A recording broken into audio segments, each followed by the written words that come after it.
वक़ुल जाअल हक़्क़ु व ज़हक़ल बातिल इन्नल बातिल कान ज़हूक़ा। कोई नया घर बनवा रहा है, चलिए मौलाना साहब क्या हुआ, नया घर बनाया है, दुआ कर दीजिए। मौलाना जर्जीस 10-15 आदमियों के साथ जा रहे हैं और नया घर बन गया, दुआ कर रहे हैं अल्लाह तेरे घर में बरकत दे। अब उस घर में टीवी चलेगी, स्टार प्लस चलेगा, नाटक देखा जाएगा, सास भी कभी बहू थी ना, सही है ना, बहू भी कभी सास भी कभी बहू थी, हाँ यही सही, ये सब चलेगा उसमें सीरियल। लेकिन मौलाना साहब की दुआ पहले हो गई है, अब इस सीरियल चाहे कितने चलते रहे कोई फर्क नहीं पड़ेगा। मौलाना सरजीत साहब 10 आदमियों को लेकर दुआ कराया है, अब उसमें घर की औरतें चाहे कितनी बीड़ी के बंडल बनाए सब हलाल, दुआ जो हो गई, अब सब काम जायज हो गए।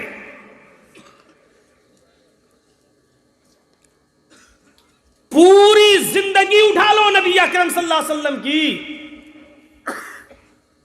कुछ सहाबा के साथ आप भी कभी गए हो कहीं, किसी ने कहा हो अल्लाह के रसूल मेरा घर बन गया हो, चलिए दुआ कर दीजिए, और आपने किया। यहां तो नई दुकान बनती है तो वो किराए के टट्टुओं को बुलाया जाता है। किराए के टट्टू जानते हो, भाड़े के, एक एक पारा सबको पकड़ा दिया। कुछ लोगों को तो मैंने ऐसे देखा है, ऐसे, अब आप ये मत कहना मौलाना आपने कैसे देखा, आप भी गए थे क्या, आप लोग बहुत अक्लमंद हैं, बहुत अक्लमंद है। मैंने देखा, इसका मतलब ये नहीं कि मैंने पढ़ा, देख रहा हम धीरे धीरे पढ़ पा रहे, कोई आगे वो 3-4 पन्ने उलट दिए, कुरान खानी हो रही है। अब आप कहोगे मौलाना साहब कुरान ही तो पढ़ा जा रहा है, उसमें बुराई क्या है, फिर वही बात है, फिर आप वही कह रहे हैं कि इसमें बुराई क्या है। मैं नहीं कह रहा हूं कि कोई बुराई है, लेकिन मैं ये कह रहा हूं क्या ये अमल जनाबे मोहम्मदुर रसूलुल्लाह और आपके सहाबा से साबित है। बस ये बुराई है, जिस काम को आप दीन समझकर, अच्छा समझकर कर रहे हैं, क्या उसको नबी अकरम सल्लल्लाहु अलैहि वसल्लम ने अपनी मोहर लगाकर पास किया है? क्या ये कहा है कि ये काम जायज है? क्या ऐसा किया है आपने, कभी करके दिखाया है? नहीं। हर अमल पर मोहर नबी की होनी चाहिए। साहबे किराम का अमल जानते हो क्या था? उफ, आप ताज्जुब करेंगे। अल्लाह के नबी सल्लल्लाहु अलैहि वसल्लम नमाज पढ़ा रहे हैं, अबू दाऊद हदीस, अल्लाह के नबी सल्लल्लाहु अलैहि वसल्लम नमाज पढ़ा रहे हैं, आपके सहाबा आपके पीछे खड़े होकर नमाज पढ़ रहे हैं। और सुनो, अल्लाह के नबी भी जूते पहने हुए हैं, आपके प्यारे सहाबा भी जूते पहने हुए हैं। हां, ये नमाज जूते पहन कर हो रही है, जूते पहनकर नमाज पढ़ने में कोई बुराई नहीं है, बशर्ते ये कि पाक जमीन होनी चाहिए और जूते भी आपके पाक होना चाहिए। उस जमाने में कंकरीली जमीन हुआ करती थी, आजकल की तरह मस्जिदों में जो फर्श बिछे हैं उस तरह की के फर्श नहीं बिछा करते थे।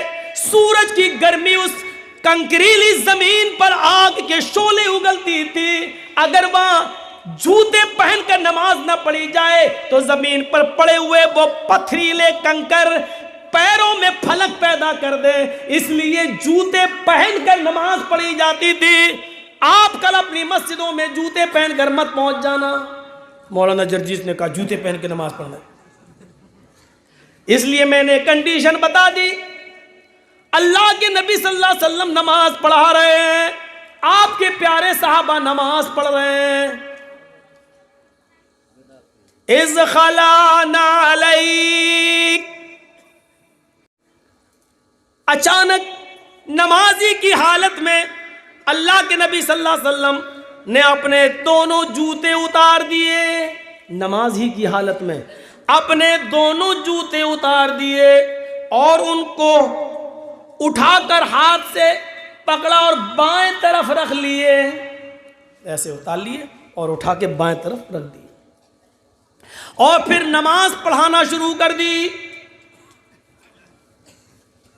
आपके प्यारे साथियों ने जब यह अमल देखा कि हमारे नबी ने जूते उतार दिए, हमारे नबी ने जूते उतार दिए, तो इन सहाबा ने भी अपने अपने जूते उतार कर बाएं तरफ रख लिए। सबने, नबी ने उतारे तो सारे सहाबा ने उतारे। जब नमाज पढ़ाकर सलाम फेरा, अस्सलामु अलैकुम व रहमतुल्लाह, अस्सलामु अलैकुम व रहमतुल्लाह, और जो चेहरा मुक्तदियों की तरफ किया, अल्लाह के नबी ने जूतों का ढेर लगा है, सहाबा के जूते उतरे हुए देखे, सबने अपने अपनी तरफ रख लिए। जानते हो आपने क्या पूछा?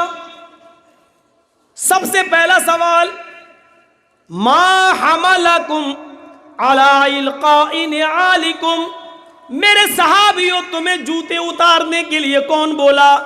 तुमने जूते क्यों उतारे?